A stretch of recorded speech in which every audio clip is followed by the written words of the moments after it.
vai sendo valkyrie.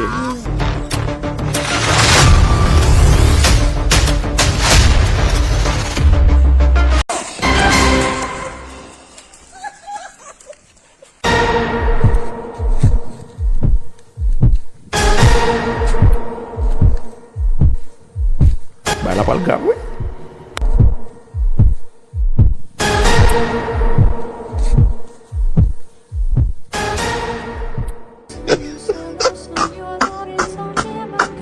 Vou lá aí, Messi. Quickly, I'm going to go.